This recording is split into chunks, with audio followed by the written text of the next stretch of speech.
All right, you glorious, grateful grasshoppers. It is Monday, 11:30.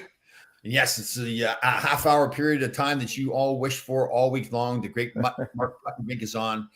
Again, the good thing is it is getting warmer. We can anticipate maybe shirtless or at least tank tops, so that there'll be some more skin showing from Mark. Mark, how are you doing? How's your weekend? I'm great. You can't see it, but I'm wearing flip-flops right now. There you go. We're getting there. It's getting closer. Yeah, definitely. So Mark has a company called Patriot Training Systems, a fantastic trainer, trains all, boxers, police officers, firefighters, kids, women, everybody, athletes, professional athletes, amateur athletes. So really knows what he's talking about. I've learned a lot from a lot of stuff that I talk about with intermittent fasting and training techniques. I mean, I've learned along the way, but Mark has really helped me a lot with learn stuff. So good to see you again, brother. Yeah, man. How are you? Good. We got babbling away there before the show about concussions. I don't even know how we got on the subject. Started talking about concussions, but it was interesting because I mentioned Tony McKegney. That's right. I saw Tony McKegney in the game, and we were talking about concussions and dementia and all that kind of stuff too. But it was interesting. I talked about how that's been 3 or 4 years ago. I was watching Boomer Esiason in the morning back when he had Craig Carton as his partner. Yeah. And there was a discussion about CTE, and I believe, if I'm correct, somebody just asked Boomer if he had CTE. And his response was just matter of factly yes. And it was what really shocked me was kind of everybody else's surprise how readily he just thought he did have CTE. For me, and you've had a physical life too, any of us that have had a physical life with it's hitting, not necessarily getting hit on the head even, just the fact that, as we described, your brain is floating around in your skull. You don't have to get hit in the head to get a concussion. It's just that motion of the brain bouncing back and forth. I just assume that everybody, we've all got some form of CTE. It's how it affects us really going down the road. But do you agree with that? Yeah. So if anybody has played a contact sport, for sure, there's a chance that you might suffer from CTE down the road. Because as you stated, your brain's floating, and even a hit to the chest, it could rattle your brain. So it's slamming up against the cranium, and that's what causes the CTE. And in fact, in boxing parlance or martial arts, when you knock someone out, it's never from a straight linear punch or kick. It's from one that rotates the head. Because when you take the impact of the shot, the brain is slammed into the other side of the skull. So if you don't have that rotation, you don't get the knockout. But that said, so it could still be a factor of even not being, as you mentioned, hit in the head. If you're hit hard enough, it rattles your brain. So they're finding out that the CTE is a cumulative effect or cumulative manifestation of many years, in some cases, of those small little hits like Boomer Esiason was talking about. Sometimes with, so for fighters or hockey, when someone's knocked out cold, it's very obvious that there's been some kind of trauma. But those type of injuries you don't see. You may not even feel it, Yeah. Totally, yeah. I mean, how many times you get your bell, like they say you get your bell rung in the past, right? Well, that's right. You're damaging your brain in all likelihood when you get your bell rung, yeah. Yeah, and we're more aware of it, obviously, hyper vigilant with the concussion protocol they have in the NHL, and they have I think they also have one in the NFL, I believe. Yeah. But the problem with all of it is it's symptomatic. There's no blood test you could take. There's no CAT or X-ray. It's all symptomatic, and there's really no. We can talk about preventative measures, but once you've been concussed, there's nothing to undo that concussion. But so and I know you are too. So intermittent fasting. So the autophagy is a state that your body goes into to regenerate the cells in your brain and your body, and eating properly and exercising. Don't you believe those? So they won't reverse what the concussions or CTE, but they can prevent what's going to happen to you. Help prevent what's going to happen to you from the CTE. Correct? I believe that, and I also believe the fact that if you keep an active brain, by that I mean you do word jumbles or learn something new, learn to play an instrument, because the brain is an active living, and we only use, they used to say 10%, it's really closer to 4%, meaning you have 96% of your brain you're not using. Right. So there have been some traumatic brain injuries where they're able to, through therapy, rewire the brain to circumvent the area that's been damaged. And I think that by doing just that, learning new skills, learning a language, all that, you're keeping your brain active. You're hopefully pulling back on some of the manifestations of CTE down the road. Right, because with dementia and Alzheimer's, was it like plaque builds up on the brain? Yeah, I think in Alzheimer's, it's a fatty plaque, and I think they either have or they're very close to a blood test for that, where they'll be able to read that and then say, hey, but there again, that's a diagnosis. I don't know if there's a prognosis, if there's a medication or anything they have in the way of addressing the damage that's done. Yeah. But yeah. Yeah, I agree with you totally. I think that active lifestyle, both physically and mentally, absolutely, the exercise, the diet, exercise in your brain. So I know I've been on this kick lately. I think I read an article about intermittent fasting. You and I are big believers in intermittent fasting.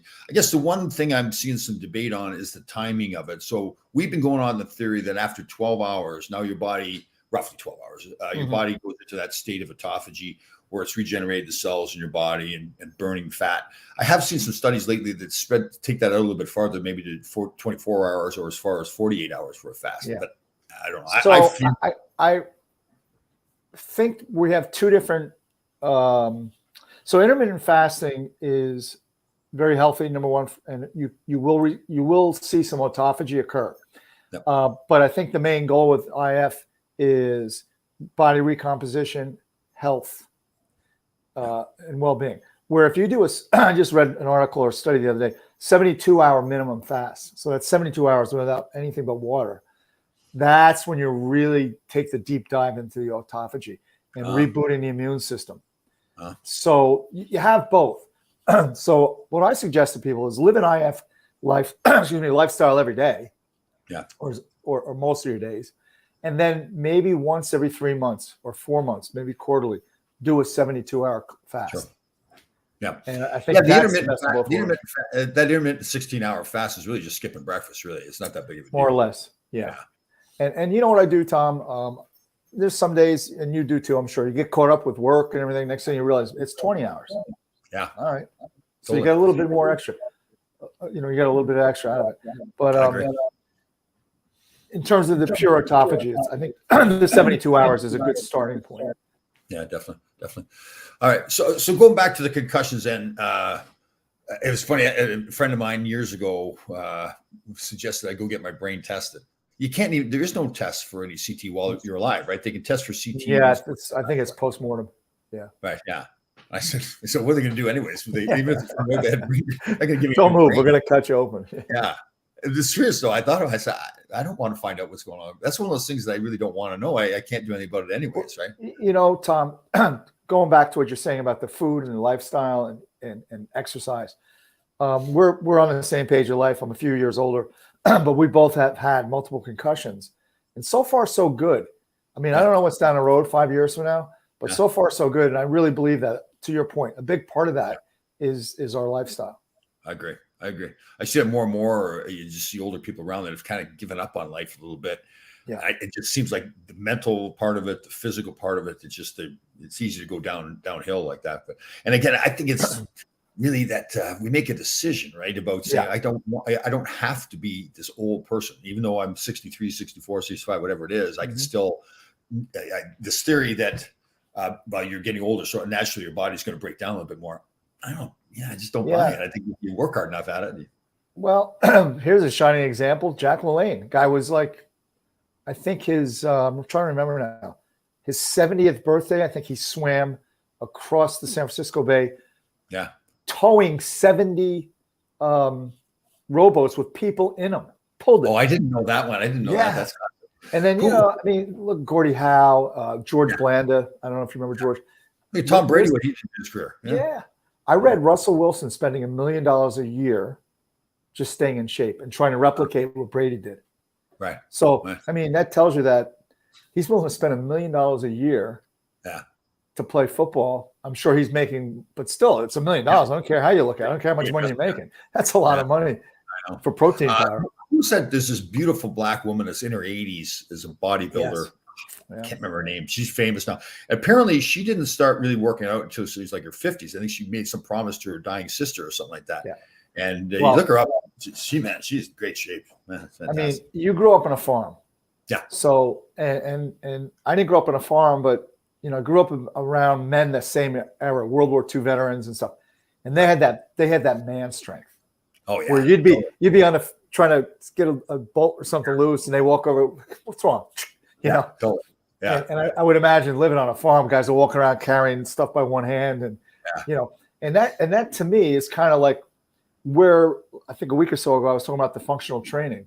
Yeah. Where maybe they didn't look athletic build, but they could do things that you and I couldn't do. Yeah. Years ago, I was working a construction site in the summer, and there was a box. It's about this big, and it's got 4-inch blank plates for like your wall when you're covering up an outlet box. You want to cover it up, and that little box weighs, I don't know, 15 pounds maybe. So we were having a contest who could hold it out here the longest, like with your arms straight. Right. And some old, crusty, angry, miserable construction worker, he beat us all. We were all just kids. Yeah. I was at the garden the other night, and they had us go up to the suite there. Some people had rented the suite for the night, so we were going up saying hello and thank you, all this kind of stuff, going around shaking hands. And these 3 guys worked at a car dealership, and 2 guys, they were in sales. I went to shake the hand of the other guy, and usually I have the biggest hands in the room, from being the old farm boy. This guy grabbed my hand. Holy smokes! Come on, and he was the mechanic, right? So he was the one that was working on the engines all the time. So his hands were just huge and strong and everything. So yeah, there's no question.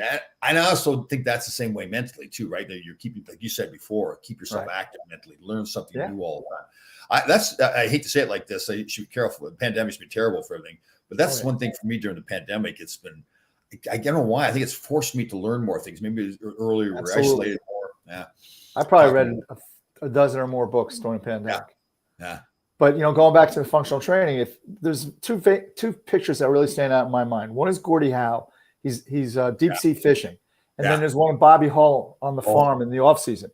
He's got the rake in his hand there. Yeah, and they didn't have a membership to a gym. They didn't have a personal trainer. They weren't doing $1 million worth of supplements. You know what they were doing? Baling hay, and right. I think. And for people that don't remember, back in those days when Gordie Howe and Bobby Hull played the bulk of their careers, they did not make enough money to live year round. No. They had to have off-season jobs, and for those guys, it was farming. So, they go farming all summer long. It's amazing you think about it, right? Yeah. Today's athlete, the way they are, and even when I played, we didn't have a second job. But Bobby Hull, think of that he would go back on the farm and actively work the farm, and he had to survive. So, I met Gordie Howe, and he was 60, which I thought was old at the time. Now it's not. Right. Yeah. And I was up at a Can-Am tournament in Lake Placid, and his traps were still touching his ears. I mean, he just, and he came on the ice with us, with the kids. And I had like a Bantam team or something. He came out it was really cool for the kid. It was great for me too, because, he's an idol. Yeah. And he snapped a wrist shot from the red line off the crossbar, bunk, and he just flicked his wrists. It was amazing. Yeah. 2 great stories about those 2 guys. Bobby Hull. So the start of my second season, Bobby Hull was trying to make a comeback. We had Anders Hedberg and Ulf Nielsen here with the Rangers. Mm-hmm. He had played with them in Winnipeg. So he was going to have a tryout with the New York Rangers. So we skated a few times here locally. Then we were going over to Finland for training camp. So I was out there skating with Bobby Hull, and it was unbelievable because I had met him. My father somehow got us into Maple Leaf Gardens when I was a kid and met Bobby Hull. And I'll never forget, he was such a fantastic guy to me then as a little kid. It's one of those things you never forget. Sure. Here I was skating with him, and we went for lunch after practice, which was not unusual back then. But usually it was like all the guys having fun. So this time it was, again, before training camp, so not everybody was there. So we went for lunch in Rye, New York. And I swear we sat there for another 4 hours after lunch and just listened to Bobby Hull tell stories. That's awesome. Story. Yeah, it was unbelievable. I was just, I'd already played in the NHL. So, the awe of the NHL was kind of gone, but still sitting with Bobby Hull was unbelievable. Then the second one with Gordie Howe was, so I was in LA at the time, and Wayne Gretzky was there. He was trying to break Gordie Howe's record. So Gordie was traveling around with the team, and Wayne went through a little spell there. He got like within 1 point, and then he went for a couple of games where he didn't get any points, which was rare, but it was great for us because now Gordie was traveling around with us, and he was just an unbelievable guy. Like, he liked it because he was one of the boys there for a few days, and just being around. He, like as you said, he's just a great guy too, and that was the case with a lot of those older guys, right? I mean, I think most of the players are still like that, but the way they treat other people and everything, and Bobby Hull and Gordie Howe were definitely top of the list on that. So I think my favorite Gordie story was I read when he was in Houston. and I guess Marty got into a fight, and Gordy was on the ice. He let it go, and then the other guy got a little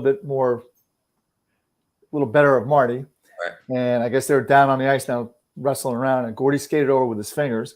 I heard this story. And lifted the guy up by his nostrils. Said, "That's enough." Just set him back down. Oh, I got to tell you, that's the one thing. Like, I thought I was decently tough coming to the NHL, but I swear to God, I was thinking, I hope Gordy retires first because I don't want to have to fight. Like, first of all, you don't want to fight Gordy how old he was, but maybe beat you up too. Exactly. Yeah. It was the funniest thing. I don't know why. I was hung up on that. Like, God, I bet I would be. Yeah. So I may have told the story too. Davey Keon was another great player, especially Toronto. He had a hockey camp, the Billy Harris Davey Keon hockey camp, which I went to. So at the end of the week, usually they have a scrimmage, and then the celebrity coach is on the bench and everything. And I was so fired up because Davey Keon was on our bench. I went end to end, beat everybody, went to deke out the goaltender, shot off the post. And so I was kind of dejected, and he came back to the bench, and he goes, "Tom, that was unbelievable!" Like, and he's talking to me like this.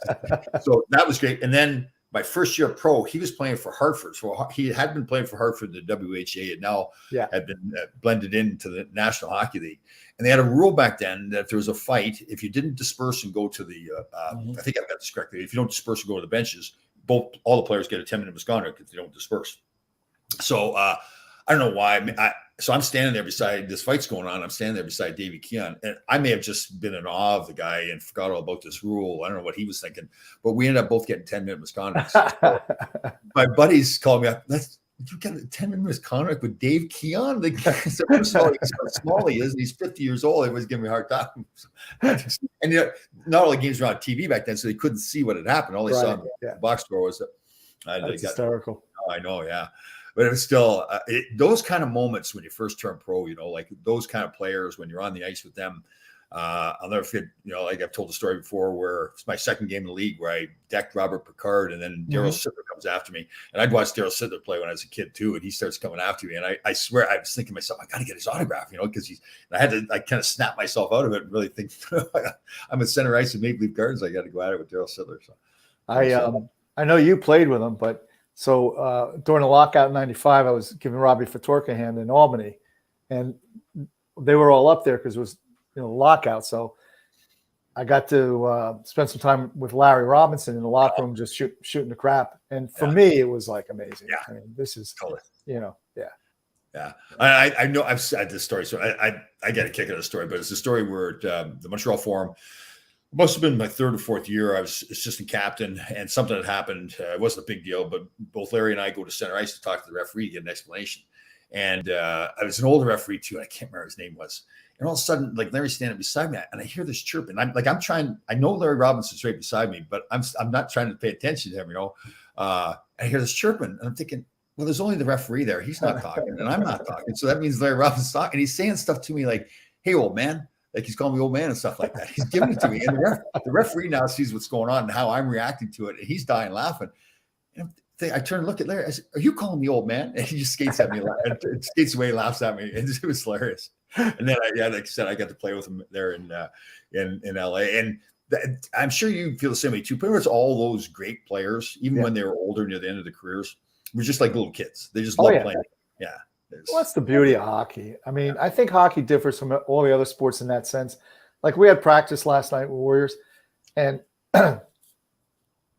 just being on the ice, you forget how old you are, and you're back to chasing pucks again. Yeah, it's great.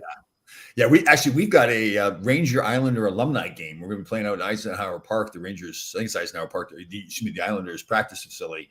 It's in April. I think it's April 23rd or something like that. So it's coming up. So that'll be a fun time. Oh yeah.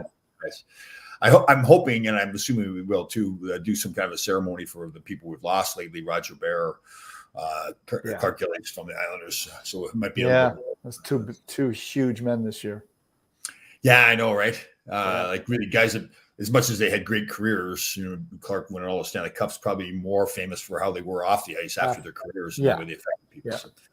Yeah. So Billy, this is Larry Melnick's best friend too. This they exchange love letters and everything. So, but he wants you to mention, he calls you putts, like he knows you're your best friend. So no, that's thanks, Bill. So March 18th, New Jersey Warriors against West Orange Fire Department 8 o'clock start, South Mountain Arena, which used to be the old Devils practice arena. Oh. And charity game. We had practice last night. We had a good turnout. We had actually a good skate. And then we have practice Friday, and then the game's coming up on the 18th. So, thanks for mentioning that, Bill. Bill's he really doesn't contribute very much. So when he does contribute something, really, he's pretty hard on you. I don't know, man. It's pretty. But listen, seriously, like his relationship with Larry Melnick and the way they pick on me, and I'm trying to support Larry Melnick all the time. I mean, that's kind of third man in, so he should really. Yeah, totally. Yeah. So just so you know, too, that Thursday show, it's gotten to the point the last 2 weeks I had to do it by myself. So Greshner just decides he's not going to do it. James Patrick, I give him credit. He's actually got something he's doing. Working. Yeah. And then and Larry Melnick, he just hadn't responded at all. There's no, we were worried about him. We were like, he'd gone to, he calls it Plum Springs. It may have been Bill that spelled that improperly, but when was he there? Last week? Yeah, I think he was there for 10 days or something. Isn't Beth Bill just got home from there. Beth was out there for a whole week. Oh, okay. Palm Springs. Yeah. Isn't Bill a former retired firefighter too? I believe he is. Yeah. I guess I got to give him a break because my father's a firefighter too. So give him a break on that. So we've still got the ongoing, I don't know what war over in Ukraine. Have you been in touch with any more of our military friends? We have a Zoom call tomorrow night. Oh, okay. 7 p.m. Yeah. Okay. Just get a few, I just want to make sure everybody's. Yeah. Good. Okay. Yeah, I've reached out to a few guys too to see how they're doing with everything. It's just, Mark and I are very fortunate. We've got to meet through different sources, Navy SEALs, Army guys. And when stuff like this is going on, it brings back a lot of memories for them. Some of them are suffering from PTSD or other just feelings of, listen, we went over there and risked our lives for this country. Why are we allowing this to happen? Or whatever the feeling is. I remember when we had the problem leaving Afghanistan, I know there's a lot of guys that have served over there that were not too happy with things. So I know that some want to go there. In fact, I got a call from 2 guys last week, and I kind of talked them out of it, but they wanted to go. Oh, and I said, that's fine. I understand, but it's kind of a really low percentage chance of coming back right now if you went. Yeah, so no kidding. Isn't it amazing, right? When they've already served the country like that, and they don't have to go, they've done their duty, but they still want to go back over there, right? It says a lot about who we are. Yeah. That's exactly. It speaks volumes of who they are. Yeah. Did we talk last week about the guy I had been doing? I'll be careful. A friend of mine is a former Teams member, and he did that. The psilocybin is the mushroom. Psilocybin, yeah. Did we talk about that? We did, yeah. Yeah, I've really been doing more research on it. Kind of interesting. How that all works. So just so people don't know, it's not legal yet here in the U.S. There's some talk that it will become legal. Some people, that's right. You have a friend that goes down, takes people down to Mexico, right, to do it. But so it's mushrooms, psilocybin is the official name. Yeah.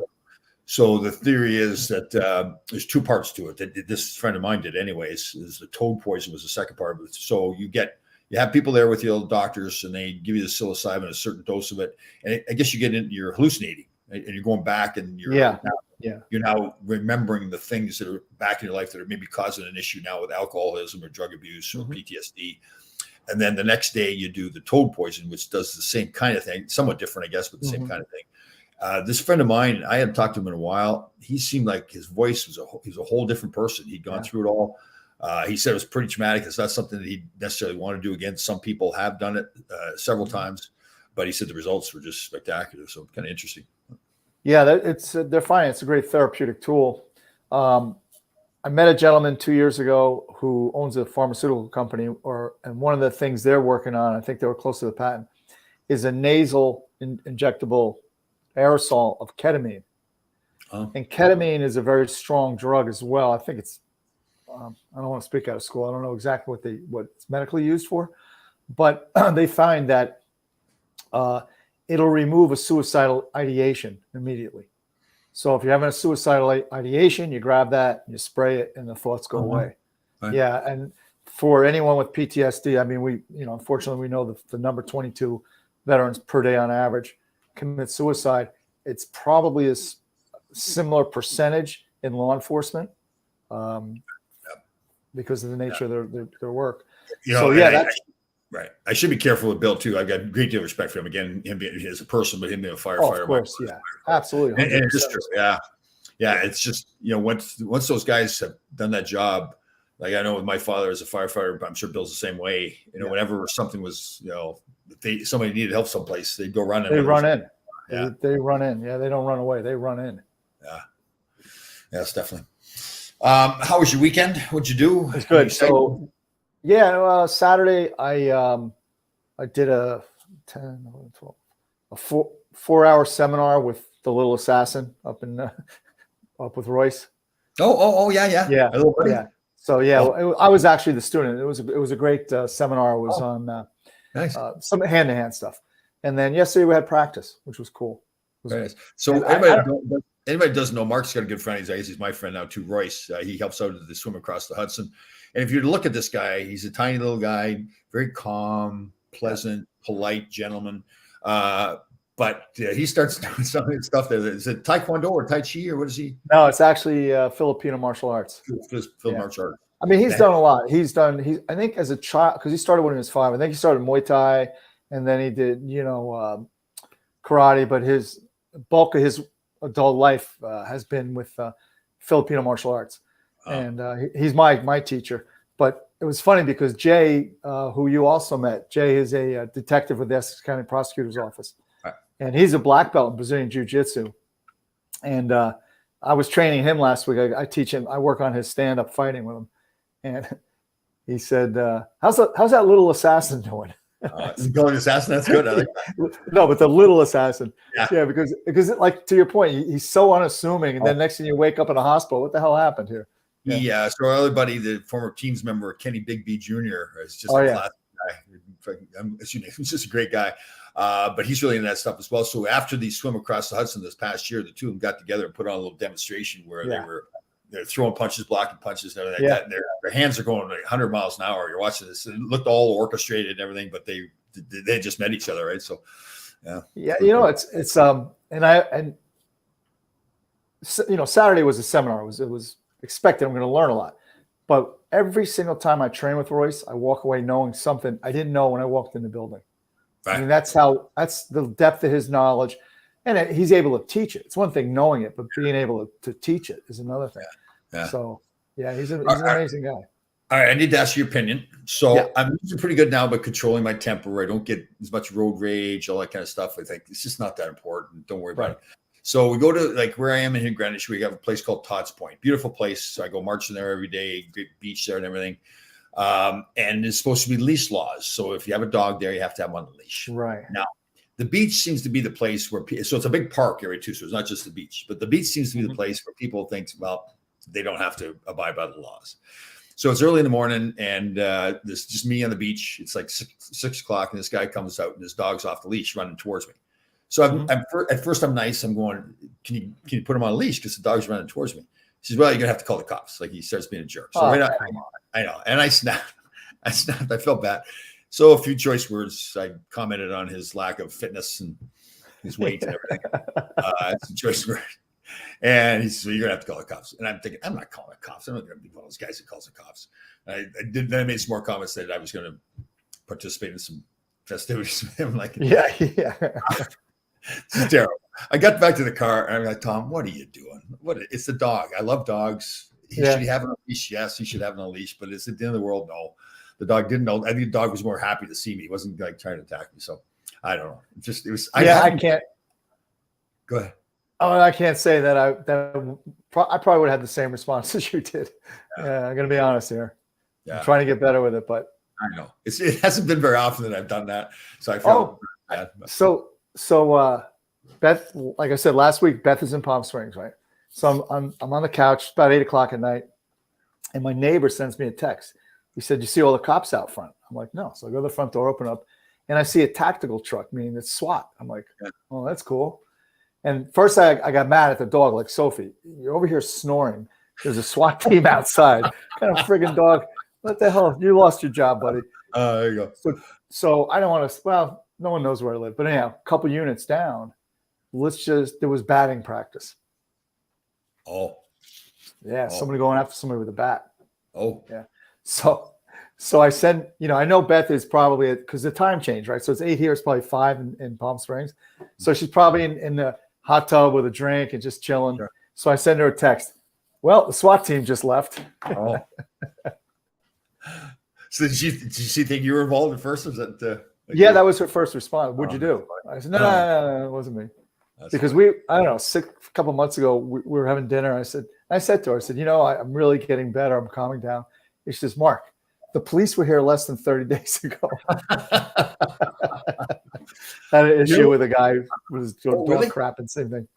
Oh, I think you told me that. You did. Yeah, and I didn't mind, he lied to me. He said it wasn't him. And then Beth said, that was definitely him. But so it's a long story. But yeah, I didn't do anything physical to him, but I let him kind of know where I stood on the whole issue. Yeah. I'm terrible. So on 95, so people don't know, 95 runs up and down the East Coast here from Florida down all the way up to Maine, right? So it's a major road through here. It's kind of busy. So early in the mornings, I don't know if it's me more seeing it or if it's happening more often. It seems like people want, so there's 3 lanes, right? So the fast lane is supposed to be for passing, and then there's the middle lane, and so in the truck driver world, we call it the hammer lane, the sandwich lane, and then the granny lane. So the hammer lane, people want to get on the hammer lane. If there'd be nobody else on the road, you'll have a row of about 10 cars all driving like 60 miles an hour, speed limit is 55, and the fast lane. And now I'm driving up. Now I purposely then go over into the granny lane and go as fast as I can to pass all these people. It's supposed to be the other way around. I'm supposed to be passing. And I do it, and I do get a little wound up with that. And then when I get home, I'm like, oh, Tom, you did it again. The blood pressure was pumping. Oh, I actually drive like Miss Daisy, which is surprising because my father was a complete maniac. Oh, really? Do you drive slow? Yeah. Yeah. I mean, I just I get there. You know what I mean? I kind of, in most cases, but my father was just awful. I mean, he would drive up on the sidewalk to get around cars. And he had some sayings like, it's a yield sign, not a give up sign. Like when people come up to yield. Yeah, he was awesome. And I'm terrible too, because when somebody else does it, if I'm not doing it, then they're terrible people. But I can do the same thing. I'm okay. Oh, yeah. But then I'm really bad. So on the highway, it's all out. It's a war. It's a war zone. Right? But then when I get into the main streets and everything like that, I'm driving the speed limit all the time. And I'm just irate at people not driving if they're driving too fast. But then I'll go on the highway going 80, 85 miles an hour. So I remember. Go ahead. No. I was just going to say I was probably in high school. I was with my buddy Rick, and his father, they were Italian and they were from New Jersey. So kind of do the math. But we pulled up to a red light in the city. I forget where we were going. And the guy said something to Rick's father. And Rick's father looks out the window and goes, it's a nice car, but you shouldn't be driving it. You should be stuffed in the trunk. Oh, terrible. The same day I had the incident with the dog, somebody was tailgating me coming off 95 too. So I've already got the blood pressure going because I'm driving at 95, and you're going around this bend on one of those exits, and the car's like right behind me. And of course, now I have to slow down because I'm an educator. I'm going to educate him how to drive. So I have to slow down, make it worse. And then we go to a red light there, and he's cutting around me and everything. And I had to pull myself together, like, okay, don't hit the gas, Tom. Just stop. Let him go by. It's over. But it is. Maybe this will help you. So what we tell people in self-defense is that if you're, in a situation where you have to do something, you do it and you run. You don't stick around to teach them a lesson. So maybe that's a thought. Yeah. When the blood pressure is pumping, though, it just doesn't matter. The clear thinking is just gone. Yeah. All right, but don't. It's funny. We should teach people. Listen, just because we're childish doesn't mean that you have to be childish. Oh no, of course not. Yeah. We have stunted growth. That's the problem. Yes. Brain damage. Yeah. Or Dame damage, as I like to call it. Dame damage. There you go. Yeah. So it is too. All right, guys. Good to see you again, Mr. Puttenvink. We will see you next Monday. Have a good week. The weather's getting nicer. We get outside a little bit more. So, get out. Really, I know we've gone through a hard time here. 2 years with this pandemic. Gone through a lot. We've had floods and forest fires, and now we got over Ukraine and all that stuff going on. So it really is important to take care of yourself mentally and physically. Get outside, move. Weather's getting nicer now. It's all together. Your mental outlook, your physical outlook, and like you said, move. Definitely. All right, brother. All right, we'll see you on Monday. All right, man.